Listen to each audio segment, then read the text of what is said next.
নমস্কার বন্ধুরা, আমি পলাশ বিশ্বাস আর আপনারা দেখছেন পলাশ বিশ্বাস ভিডিওস।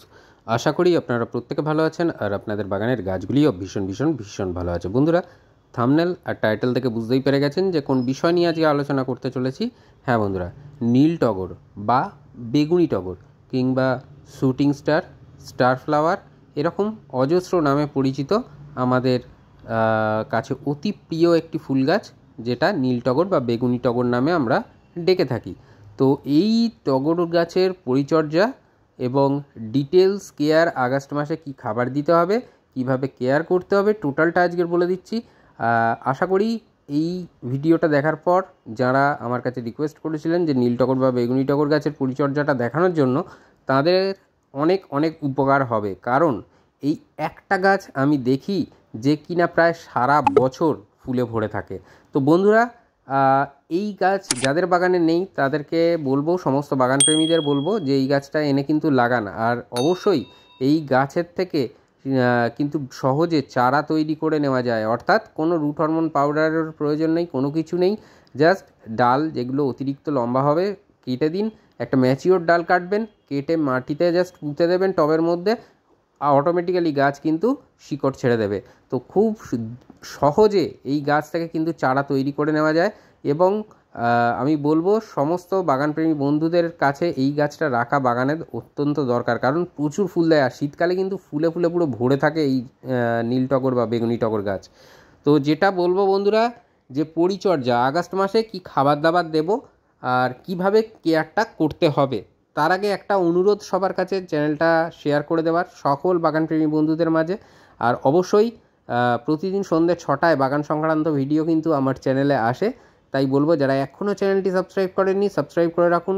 আর পাশে থাকা বেল আইকনটা প্রেস করে অল করে রেখে দেবেন, তাহলে কিন্তু সব সময় আপনার নোটিফিকেশন আপনার ফোনে, আপনার টিভি স্ক্রিনে কিংবা কম্পিউটার স্ক্রিনে আপনার আমি যে ভিডিও ছাড়ি প্রতিদিন সন্ধ্যে 6টায় তার নোটিফিকেশান অটোমেটিক্যালি পৌঁছে যাবে।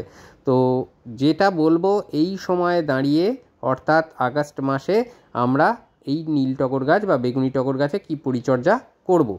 তো সবার প্রথম যেটা করতে হবে পিঞ্চিং, অর্থাৎ যত আমরা গাছটাকে ঝোপালো করে তুলতে পারবো তত কিন্তু ব্রাঞ্চ আসবে পিঞ্চিং করলে, এবং তত ঝোপালো হবে। আর আগামী দিনে কিন্তু ফুলে ফুলে পুরো ভরে যাবে, পুরো পাতা দেখা যাবে না, ফুলে ভরে থাকবে নীল টগর বা বেগুনি টগর গাছ। এই পরিচর্যা যেভাবে দেখাচ্ছি সেইভাবে যদি করতে থাকেন, ভীষণ সুন্দর দেখতে হয় ফুলগুলো, এবং শীতকালে এর জৌলুসতা অনেকাংশে বৃদ্ধি পায়। তো তার আগে, শীত পড়ার আগে আমরা কিন্তু প্রাথমিক কাজগুলো যদি করে ফেলতে পারি, তাহলে এই গাছে কিন্তু ফুল ফুটে থাকলে অসাধারণ দেখতে লাগবে। গাছের পাতা প্রায় দেখা যায় না, এত পরিমাণে ফুল ফোটে। তো দেখুন, যেটা সবার প্রথমে বলবো, যারা নতুন এনে বসাবেন তাদের জন্য একটু বলে দিই যে মিডিয়াটা কেমন হবে। তো তার আগে দেখুন, আমিও এই গাছের ডালগুলো দেখুন পিঞ্চিং করছি, ঠিক এইভাবে পিঞ্চ করে দেবেন, অর্থাৎ হালকা করে ছেঁটে দেবেন, তাহলে সাইড থেকে আরও ব্রাঞ্চ আসবে, গাছটা ঝোপালো হবে। তো মাটিটা বলবো, আপনার একটা টবে যে টবে বসাবেন তার অর্ধেক মাটি নিয়ে নেবেন, আপনার বাগানে বা আপনার কাছে যে মাটি আছে সেই মাটি। তো 50 ভাগ একটা টবের মাটি নিলেন, তার সাথে নিয়ে নিতে হবে 30 ভাগ কম্পোস্ট, যে কোনো কম্পোস্ট হতে পারে, ভার্মি কম্পোস্ট, অথবা যদি গোবর সার নেন বা কাউডাং কম্পোস্ট সেটা 1 বছরের পুরনো হতে হবে সেটা।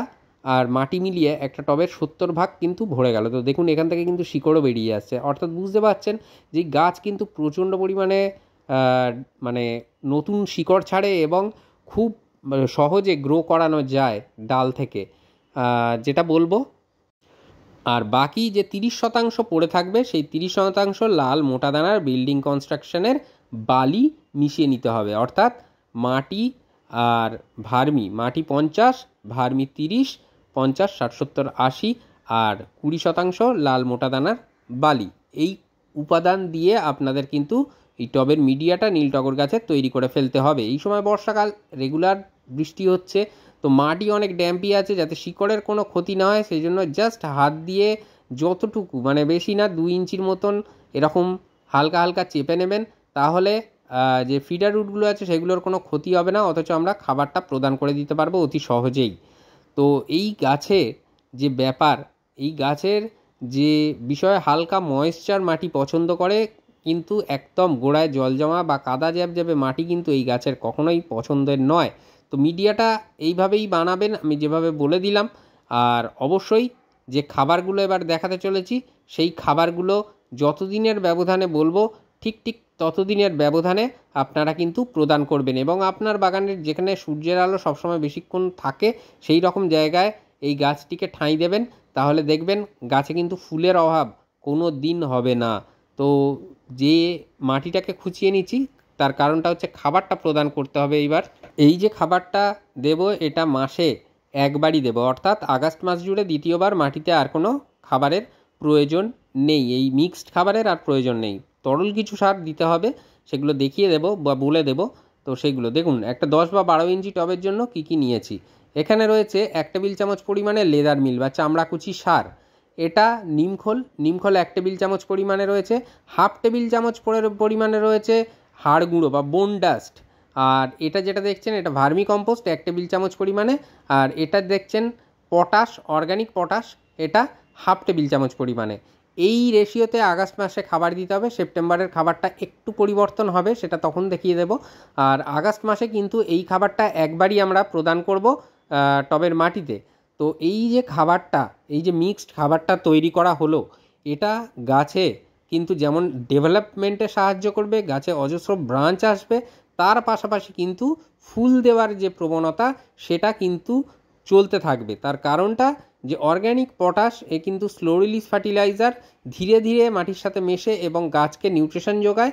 তো সেই জন্য এই খাবারটা একবারই দিতে হবে, জাস্ট এইভাবে দিয়ে দেবেন, দিয়ে মাটির সাথে হালকা করে মিশিয়ে দিতে হবে, দিয়ে আমরা কিন্তু সামান্য পরিমাণে জল দিয়ে দিতে পারি যাতে মাটির সাথে মানে খাবারগুলো সহজে মিশতে পারে। আর এমনিই যা বৃষ্টি হচ্ছে তাহলে তার বলারই নেই। তবে হ্যাঁ, যেদিন খাবার দেবেন যদি সম্ভব হয় তাহলে 2 থেকে 3 দিন অন্তত একটু শেডি এরিয়া রাখার চেষ্টা করবেন, বা যেখানে সরাসরি বৃষ্টির জল গাছের উপরে পড়বে না সেরকম জায়গায় রাখতে পারলে ভালো হয়, যাতে খাবারগুলো মিশতে মানে সুবিধা হয়। সেই জন্যই 2 থেকে 3 দিন রাখার জন্য বললাম। আর এই খাবারটা দিয়ে দেওয়ার পরে দেখুন এখান থেকে কিছু আমি ডাল কেটেছিলাম, তখন কিন্তু বেশ কিছু ডাল এই যে বসিয়ে দিয়েছি জাস্ট নর্মাল এমনি টবেতে, তাতেই কিন্তু হয়ে গেছে। তো এরকম ডাল থেকেও অজস্র কাটিং তৈরি করা যায়। যদি প্রিয়জন কেউ থাকে যার কাছে এই গাছ রয়েছে তার গাছ থেকে ডাল নিয়ে এসেও আপনারা প্রপাগেশন করে নিতে পারেন। অতি সহজেই গাছের কিন্তু থেকে নতুন চারা জন্ম দেওয়া যায়।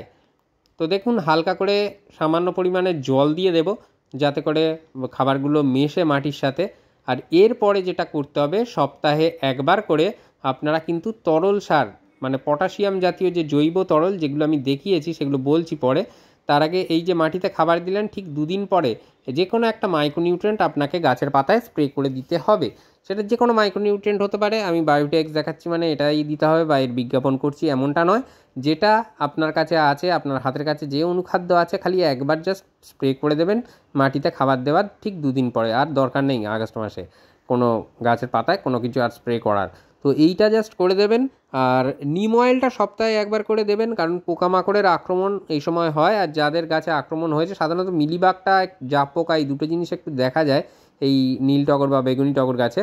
তো আপনারা এক্কা বা একতারা অথবা কনফিডার যে কোনো এই তিনটের মধ্যে যে কোনো একটা কীটনাশক আপনারা কিন্তু গাছের পাতায় স্প্রে করতে পারেন 10 দিনের ব্যবধানে, বা আক্রান্ত হলে দিতে পারেন, তার আগে দরকার নেই।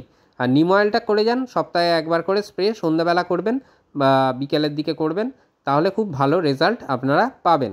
আর যেটা বলছিলাম যে এই তরল সার যেটা, যেমন পেঁয়াজের খোসা বা আলুর খোসা, কলার খোসা মিশ্রিত যে তরল সার, সেটা আপনারা 10 দিনের ব্যবধানে এই টবের মিডিয়াতে দিয়ে দিতে পারেন। ব্যাস, আর কোনো পরিচর্যা লাগবে না। একদম সুন্দরভাবে এই নীল টগর, বেগুনি টগর বা শুটিং স্টার, স্টার ফ্লাওয়ার যে নামেই ডেকে থাকি না কেন, এই গাছ কিন্তু প্রচুর পরিমাণে ফুল দিয়ে আপনার বাগানের শোভা বর্ধন করবে। তো বন্ধুরা, আর হ্যাঁ, যখনই দেখবেন এই ফুল ফুটে যাচ্ছে তারপরের যেই শুঁটির মতো অংশ যখনই আসবে তখনই গাছের মাথাগুলো কাঁচি দিয়ে কেটে দেবেন জাস্ট। ব্যাস, আর কিচ্ছু কেয়ার লাগবে না। এই পরিচর্যা করলেই আপনার গাছ ফুলে ফুলে ভরে থাকবে। তো আজকের মতো এ পর্যন্তই, আবার আসছি আগামীকাল ঠিক সন্ধ্যে 6টায়। ততক্ষণ সকলে সুস্থ থাকুন, ভালো থাকুন, প্রচুর পরিমাণে গাছ লাগানোর পাশাপাশি অবশ্যই দেখুন পলাশ বিশ্বাস ভিডিওস। মন থাক চিরসবুজ। পৃথিবী হোক সবুজময়, এই বলে আজকে এখানেই সমাপ্ত করছি। আবার আসছি আগামীকাল ঠিক সন্ধ্যে 6টায়। ততক্ষণ সকলে খুব ভালো থাকুন। Happy gardening. নমস্কার বন্ধুরা।